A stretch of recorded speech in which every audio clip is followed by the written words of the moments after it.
பல ஆண்டுகளாக காசாவில் யுனைடெட் நேஷன்ஸின் நேரடி ஊழியர்களும் பலர் உள்ளனர். அதாவது தினசரி அடிப்படையில் செயல்படுபவர்கள். இப்போது அதற்குள் ஒரு முடிவு எடுக்கப்பட்டுள்ளது. காசாவிலிருந்து அவர்களின் தோராயமாக 260 நேரடி ஊழியர்களை விலக்கி விடுகிறார்கள். அடிப்படையில் யுனைடெட் நேஷன்ஸ் இப்படி ஒரு முடிவு எடுக்க காரணம் ட்ரம்பிடம் உள்ள பயம்தான். முன்பு போர் நடந்த காலத்திலும் குண்டுவீச்சு நடந்த போதும் யுனைடெட் நேஷன்ஸில் உறுதியாக செக்யூரிட்டி கவுன்சில் அங்கு இங்கு அறிக்கைகள் வந்தன. அதன் செயலாளர் வந்து டிராஃபிக் காட்டி வாகனங்களை அனுப்புவார். இப்போது இவை எதுவும் இல்லை. காரணம் என்ன? ட்ரம்பிடம் உள்ள பயம். ஏனெனில் எப்போது யுனைடெட் நேஷன்ஸின் மேலுள்ளவர்கள் மீது தடைகள் விதித்து அவர்களை வெளியேற்றுவார்கள் என்ற பயம். அதாவது இஸ்ரேலுடன் யுனைடெட் நேஷன்ஸ் எந்த பிரச்சனைக்கும் தயாராக இல்லை. ஏனெனில் ட்ரம்ப் அந்த வழியில் வந்துள்ளார். இதன் பேரில் யுனைடெட் நேஷன்ஸின் பல உதவி திட்டங்கள், உணவு கொடுத்தல், மருந்து கொடுத்தல், இவற்றிற்கு பெருமளவு பணியாளர்கள் இருந்தனர். முதலில் சிலரை நீக்கினர். இப்போது அதன் 85% பணியாளர்களை விலக்குகிறார்கள்.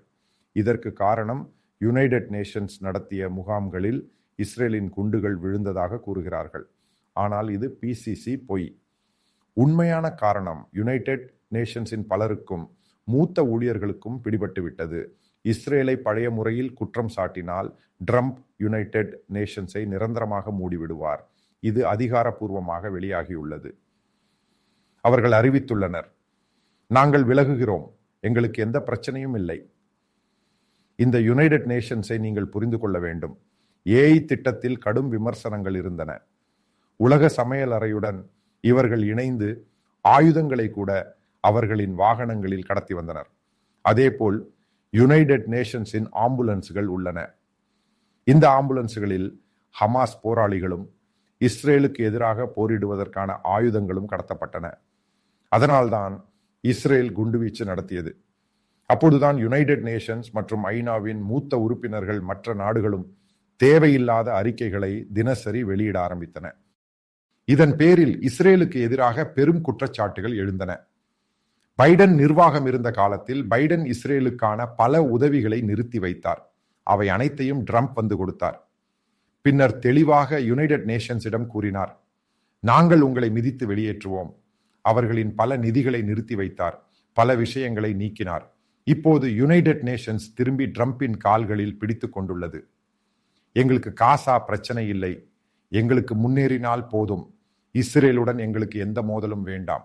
காசாவை இஸ்ரேல் விரும்பினால் எடுத்துக்கொள்ளட்டும், அமெரிக்கா விரும்பினால் காசாவை எடுத்துக்கொள்ளட்டும், எங்களுக்கு எந்த பிரச்சனையும் இல்லை, எங்களுக்கு மனிதாபிமான பிரச்சனைகள் இல்லை, ஒரு புல்லும் இல்லை. இதுதான் பயம். சிலர் இதை பற்றி பல விஷயங்கள் பேசியுள்ளனர். அதாவது யுஎன் இப்போது இதை செய்துவிடும், அதை செய்துவிடும் என்று. அதாவது காசா மற்றும் மேற்கு கரை தொடர்பாக நீங்கள் கவனிக்க வேண்டியது, ட்ரம்ப் அதிகாரத்திற்கு வந்த பிறகு யுஎன் இஸ்ரேலுக்கு எதிராக எந்த அறிக்கையும் வெளியிடவில்லை. பயத்தால்.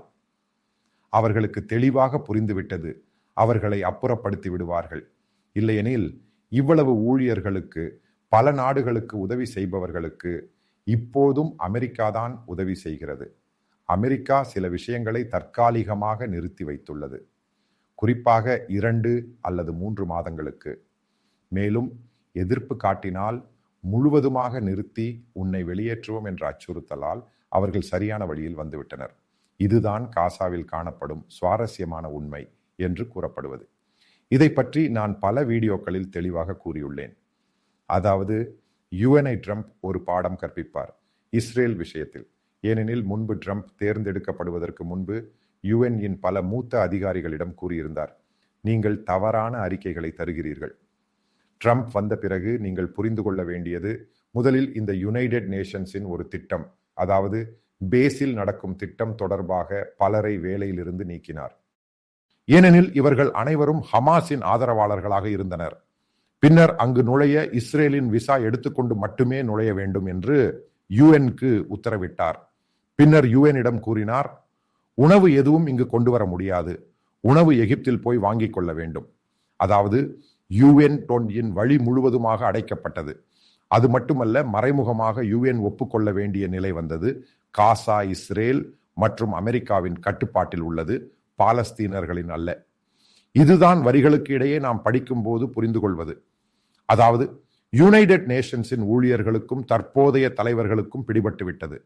இந்த போக்கு தொடர்ந்தால் UN என்ற அமைப்பு வரலாற்று புகழ் பெற்றதாக மாறும். எந்த முக்கியத்துவமும் இருக்காது. அவர்கள் ட்ரம்ப் மற்றும் இஸ்ரேலுடன் முழுமையாக ஒத்துப்போக தயாராக உள்ளனர். அதேபோல் UN உள்ளே இருந்த பல சூடானவர்களையும் இடதுசாரி தாராளவாதிகளையும் வெளியேற்றினார். அவர்களை பார்க்க வேண்டாம், முடித்துவிடு, நேராக வெளியேற்று. இப்படி ஒரு பதில் அளிக்க ட்ரம்பால் முடியும். இங்குதான் ட்ரம்ப் சாம்பியன் ஆகிறார். இதுதான் உலக போலீஸ், சொன்னபடி செயல்படும், பிடித்து வெளியேற்றும்.